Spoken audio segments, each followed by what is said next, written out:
Okay, episode 13 is the wheels. So I've already got them blocked in. I've got the outline of the white wall, which is great. And I've got the basic areas kind of blocked in for the reflections in the chrome. And that's really all I need to get started. So it works kind of the same way. What I'm going to do next is I'll grab the paintbrush and I will kind of paint in all the little bits and pieces and then go over a little bit with the airbrush to kind of blend it together, and that wheel will be good to go. I'll do this one first. Sometimes I do both wheels at the same time. We'll see how it goes. Actually, I probably will. I'll probably do the paintbrush work on this, then do the paintbrush work on this. So when I switch to the airbrush, I can just do the similar thing. I don't have to worry about anything. Having to refill the airbrush or have it dry out while I'm working on something else. So just going to palette out a little bit of opaque black and a little bit of opaque white. I'm almost out of white, which is actually I'm almost out of black too. So I use a lot of black and white, and it's the only color that I go through 4-ounce bottles. So 4 ounces doesn't seem a lot, but when you're painting, really super small images all the time, I don't go through a lot of paint. Like this yellow ochre has to be over a year old anyway, and this is a 2-ounce bottle. So white and black I go through a bit of, which is nice. All right, that is good. Okay. As far as which to start with, white or black, it doesn't really matter at all. It's just preference at this point because it's all details. So I'm going to jump on the white. I'm going to leave you guys out here a little bit just so you can kind of see the reference at the same time. So, and if we need to get closer, we will. All right, there's one spot that I don't like, and that's actually, if you can see it right, I will zoom in for this so you can see it. Actually, that's probably better anyway. So where the cutout was, as I put paint on there, that's not good. Nice. As the cutout is right here, it should continue on. So I'll hit that with the airbrush, and then I'm going to have to repair that anyway, because I was looking at the camera, not the actual painting, when I put my big fat paintbrush on there.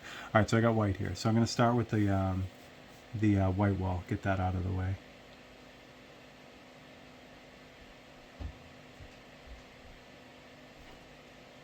Now, if this, like that little wobble right there, that's, if stuff like that happens, I'm almost expecting it. The concentric circles and, the perfect oval and the perfect circle, they're difficult to get down with a small paintbrush like this, or any paintbrush really. So I expect to have, some issues with it, which means there'll be cleanup, and that's fine.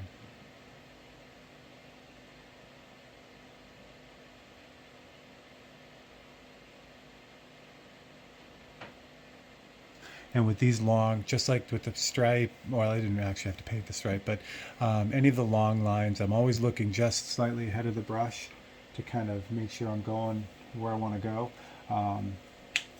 It just keeps everything a lot cleaner, gives yourself a direction to go. The way I describe it, I think I've described it before here too. It's like driving, you never look right in front of the car. If you do, you'll crash quickly. It's the same thing with these painting lines. Try to look ahead a little bit so you really kind of set up the path for the brush.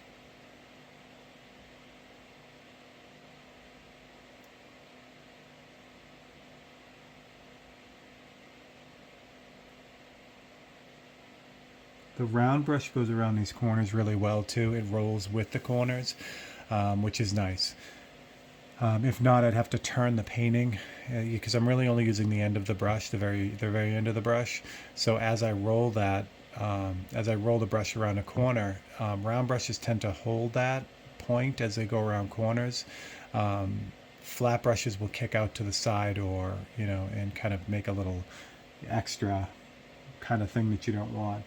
Although using a flat brush this small, you wouldn't do that anyway. But on a bigger in a bigger type area, that's kind of what I keep in mind. So you see that a lot with pinstripers. They're pinstriping brushes. They're long, short-handled pinstriping brushes are very long, bristled, but they're also, if you can turn them sideways, they're very narrow. and they're almost flat, and they come to a point. So as they turn those around the corner, that flat, if you're not careful, that flat part of the brush will cause the end of the brush, the point, to kick out. So I keep that in mind with these small brushes as well, even though it does it less with round brushes. But not forcing the brush to do something it doesn't want to do is always a good idea. So if you let the brush kind of tell you what it wants to do, that's going to give you the best results in the end.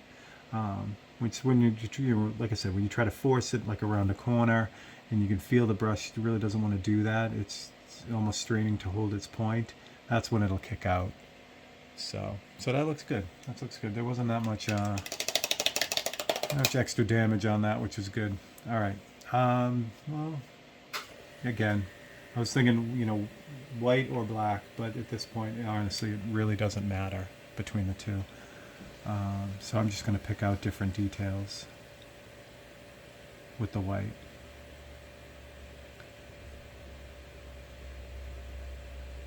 So the big thing with, using alternate tools like paintbrushes with airbrushes, there is a section of purists.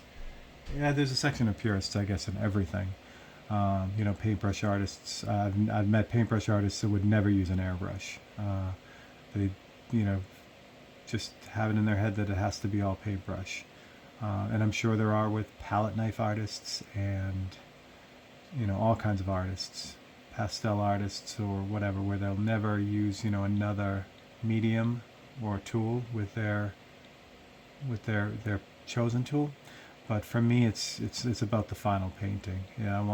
It's the result of the final painting that I want, not necessarily how I did it. So yeah, it is. If I did this, crazy miniature painting and it was all done with airbrush, that would be really cool for the sole fact that it's a challenge. It's a really big challenge. So that's, if you're doing it for that reason, then I'm all on board. But if, I don't know, it doesn't mean that much to me if, a large painting, for instance, is done all with airbrush and no paintbrush. It's just, that's more of a personal choice than a hard, fast rule of success or quality. All right, so some of these lines are not very bright, which is nice with the with the reduced white. This is, I'm paleting out the brush, so it's not very strong. So this is really nice because I can get some nice kind of not incredibly bright white lines with this as well. So I'm just kind of running around and hitting whatever I can that will need it. And then next is it's the same thing with the black. So I'll use black, but I can reduce it way out to get a nice gray, and it all works.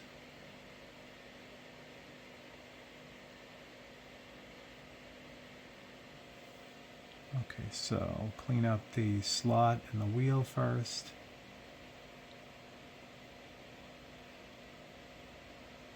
And then any other small details, it's probably too dark, but that's okay. Now I could cut a small template for this just to kind of lay out all these small details. So basically just a small version of what I've done all over the car.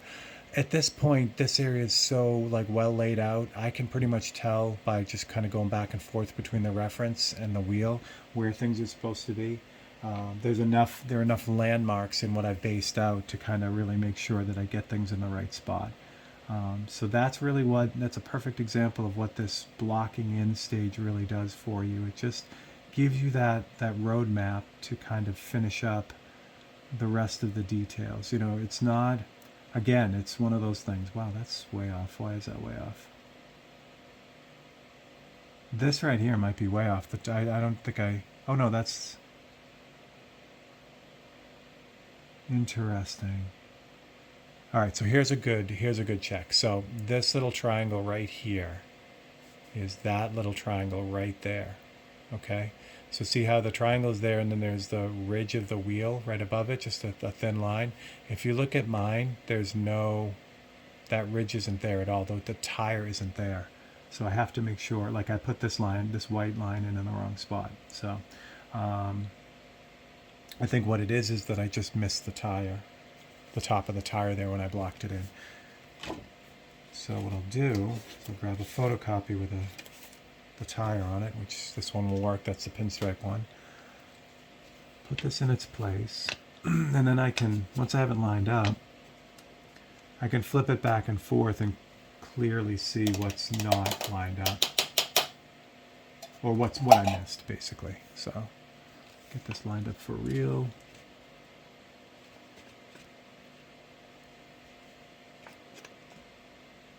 And again, to line this up, I'm not using really I am kind of using these cutouts, but what I'm really looking at is, 2 points, like 2 points that are very noticeable, like the highlight. You can't see it, it's off the camera, but the highlight, like on the back bumper here, is what I'm lining up to. And the same thing on the front. I'll line up at this front corner because I know I've been using that as kind of a reference point throughout. Once I get that, I can double check the tire and then just flip back and forth. And when I do this, watch the top of this wheel. So there's the photo, but as I kind of go back and forth really quickly, see how it like jumps up? There's like, the stripe is in the right spot, but I missed the wheel. So I'm going to fix that. Do I have any jumbo? I didn't bring any jumbo magnets over here. That's all right. This will hold it. These magnets will hold. So what I want to do is, I can do this with a pencil. I can do this, but it's just as easy to do this with a paintbrush. I'm going to take a little bit of black, and what I'm going to do is I'm going to look at where the top of the rim is, and like the very northernmost point on the rim. And I'm going to cut this, make it easier. Hold on. I have a lot of paper to flip away here, so I'm going to cut this off. And then hope I don't need this template. You generally don't like to do that, because if I ever need to go back in and grab some of the top parts of this template, now this is all screwed up. But it doesn't happen very often, but still, it's nice to have it if you need it. Okay, so now this is much easier to flip. I'm going to move you guys a little bit. I need you to see this, not the reference, really. Okay. So jump back to this. So what I'll do is I'll hover the I'll hover the paintbrush above that northernmost point of the rim, and then kind of keep my eye on that. When I flip this, I can kind of put a dot right where that was supposed to be. And if I got that right, I can double check it. Yeah, it looks good. And I'll do that at a couple different points on this, on the line of the rim. So it should be right there too. And then the last one will be over here, about there, which I got that already. So now I have 3 points to kind of fill in the gap. What I'll also do is I want to see where this line, I think I can see it, but I want to make sure that it's in the right spot. So I'm going to go down the side of the rim a little bit here too, and do the same thing down about here. There you go. Okay, so that's good.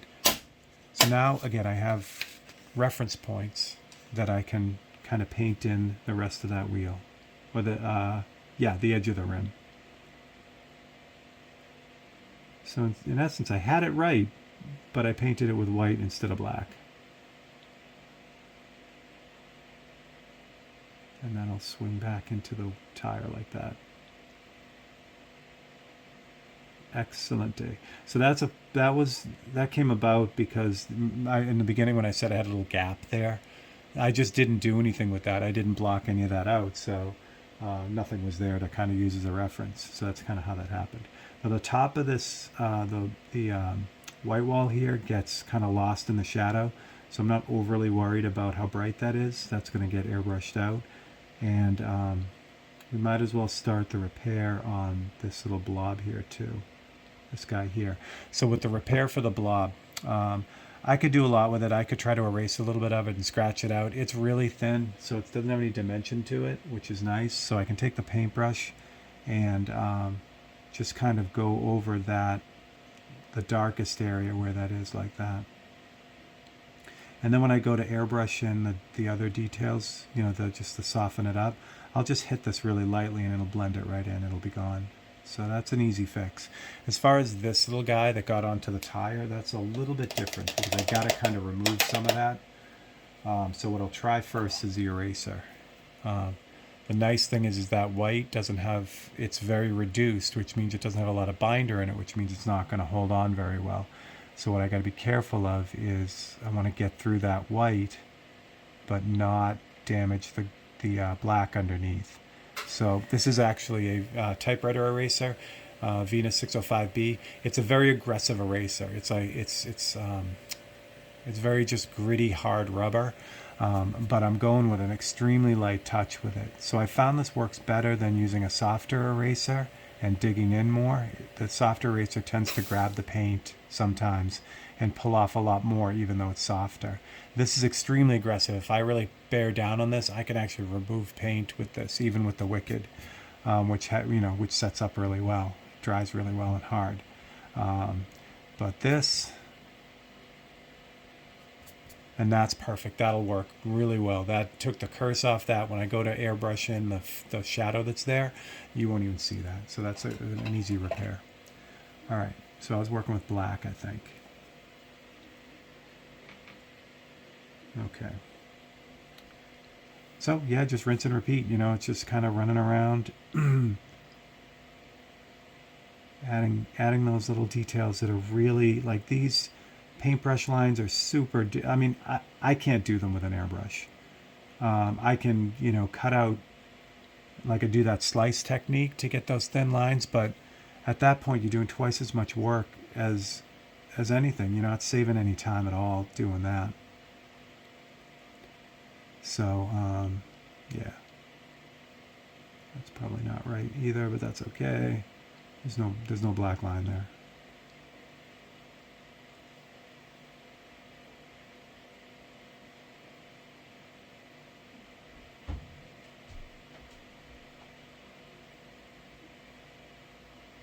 So concentric circles, which this is, so it's a circle inside of a circle, or in this case an oval inside of an oval.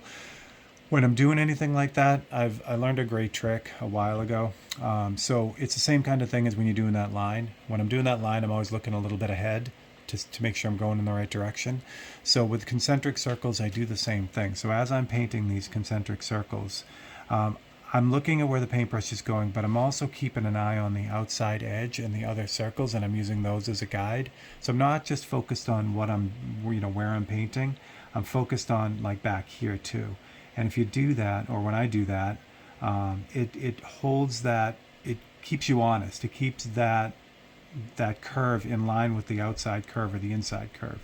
And it's just a really neat, like I never noticed until I started doing it, how impactful that really is. And it does a great job at kind of keeping things lined up. All right, so that is that. I got that. It's a little bit more down here. Pretty much got the reflection here, so that's good. So with the gray, if I need like a gray, I'll just water this way down.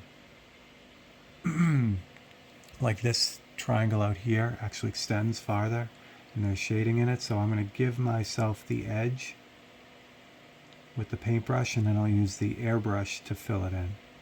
But see how light that is, how gray that is? So that's just a really super reduced black.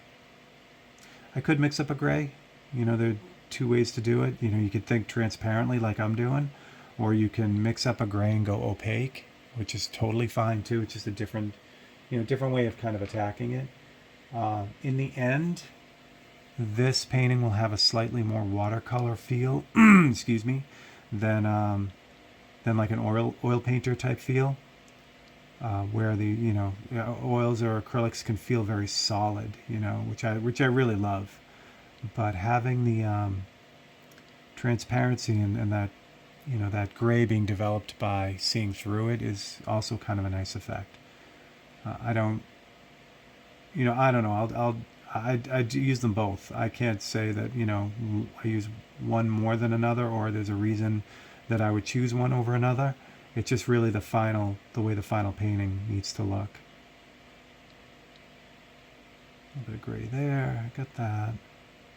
Some details down on here. Now when there's like this white detail flared out a little bit on the bottom, got a little bit too wide, there's gray below it, so I can actually fix that white highlight, round that over a little bit, because I know I'll be using the gray airbrush in here too.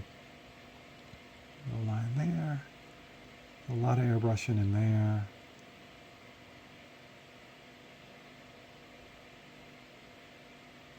I love these Chevy wheels. Okay, so that's good with the dark. And then just airbrush, two versions of airbrush. There's a white, the white for the highlights, but the black is, so black is first. I'll do all the fading with the black, and then I'll do the kind of light up these reflections with the white. Speaking of white, there are a couple bright reflections that I'm going to grab now,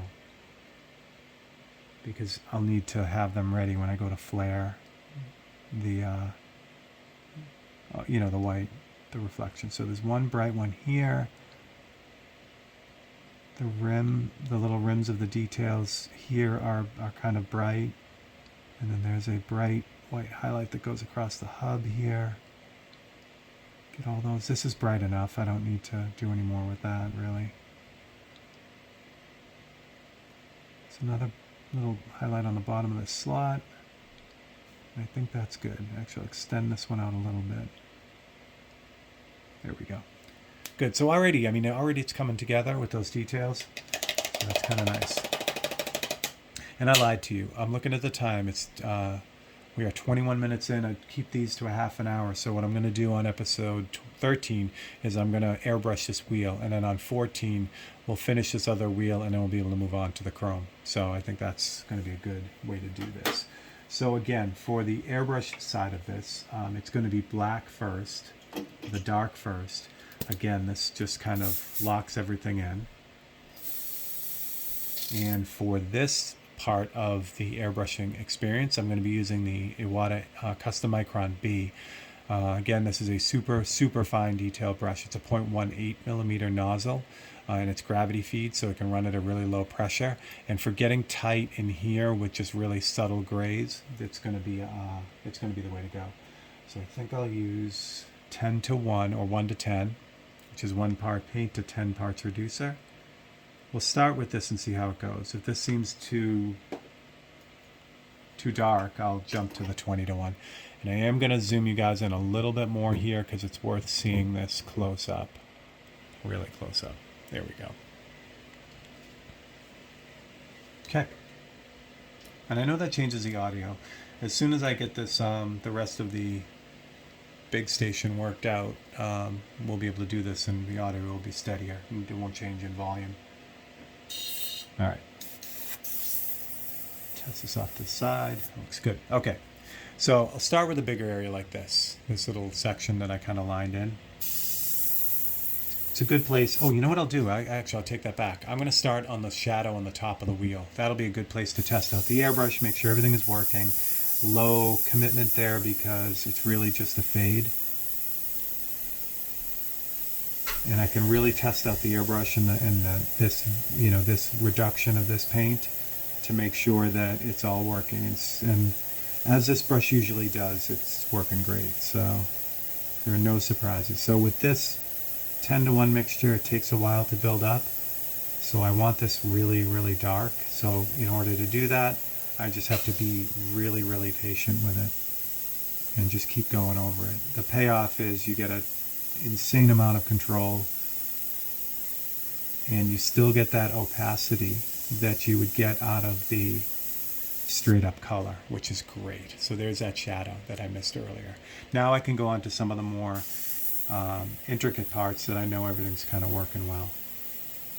So first thing I'm going to do is essentially just color this in. So I outlined it with the paintbrush. There's a little bit of fade from this dark area into the middle area here, so I'm going to kind of do that. And I've already established that edge with the paintbrush, so it's good to go. Alright, the reflection here is great. It doesn't have any extra stuff on it. However, there is a very slight difference in color from here to from the reflection up, so I'm going to add a little bit of that in. So that's good. Alright, so inside the wheel hub here, there's just more of the same. So it's just little fades all in here to kind of help blend those paintbrush strokes. This area up here is really, it's not super dark, but it's dark. So you can also see now why I would do the dark areas first. that lens, that reflection right there is going to be kind of glowing. I'm going to hit that with white. So if I hit that with white and then obviously I go in with the black next to it, I'm going to just erase that glow. So I want to do the black first so that that glow sits on top of all this.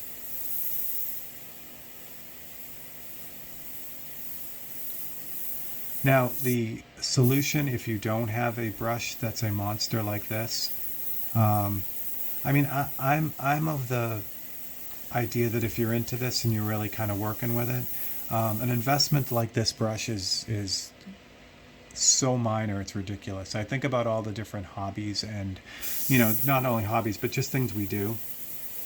And the cost of this brush is so minor over the hours that you can get out of it. So this one here is a fairly new brush, but my other microns are literally like 20 years old, you know, and it's like they still work like they're brand new. So to get that kind of performance out of any tool, really, it almost doesn't matter what the price is, you know. I mean, these are probably up there as far as the most expensive brushes you can get. However, bang for the buck and how long they last and what they do, it just, like I said, it makes it worth it every step of the way. It's amazing. So, can't say enough. Okay, so while I'm talking, kind of see what's going on. Just anywhere where there's a shadow or a little bit of extra, you know, kind of fade.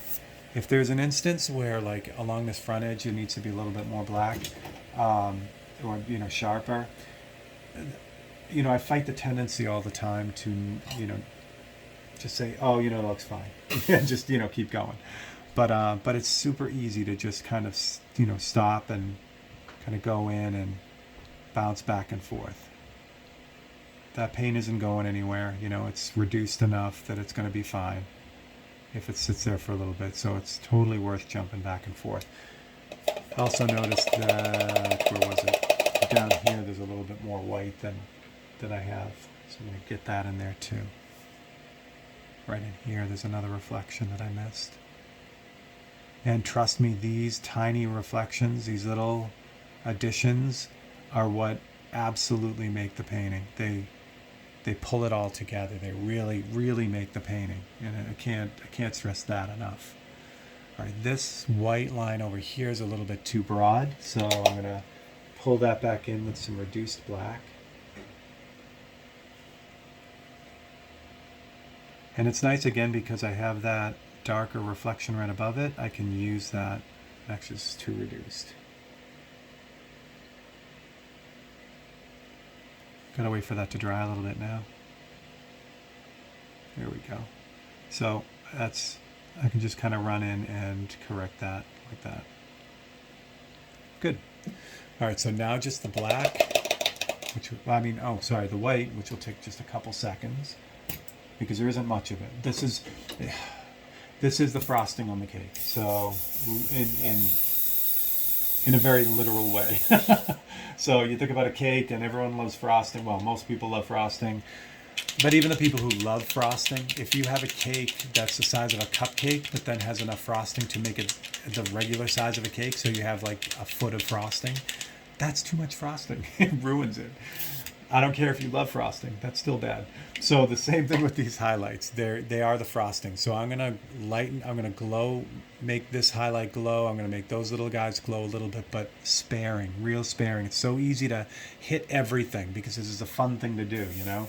But it can really take away from the painting for me if it's overdone. So I'm gonna start with the biggest one because the least can go wrong with it. Actually, make sure I got, what did I use there? I used the wrong one. See what I'm saying? The wrong one meaning I used 1 to 2. I wanted the 1 to 1. I didn't even look and I just dropped the wrong version of white in there. And that's why it's spiderwebbed a little bit right there. No, it's not, it doesn't make any difference because it's still minor, but still. So you can test off to the side, which is a great idea because you'll never have a problem that way. But for me, I've been doing this for a while, so I can find a spot where I know I can't do any damage, and it's the same thing, and I get stuff done. All right, let's try this again.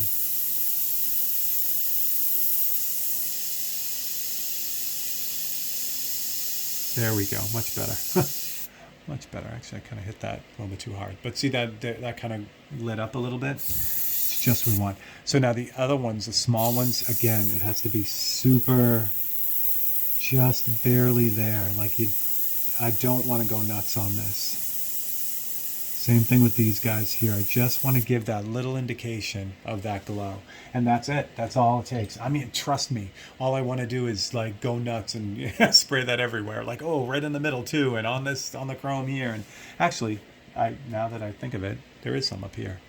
There's a little bit of a glow in line with this. If you watch Chris Dunlop, which you should, Chris is an amazing artist, and he does everything just out of his head, and it's amazing. One of the not the tricks, but one of the things I love watching him work is he'll put, oh, come on, focus for me.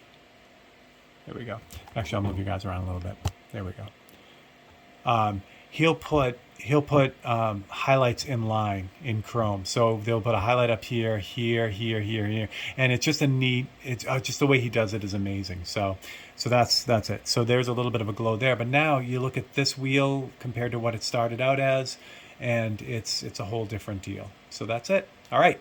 So that is this episode. Come back and on the next one, and we'll finish up this wheel. This wheel will go a lot quicker because there's a lot less to do, and then we'll jump on the grill and the headlights, and yeah, we're gonna get this done.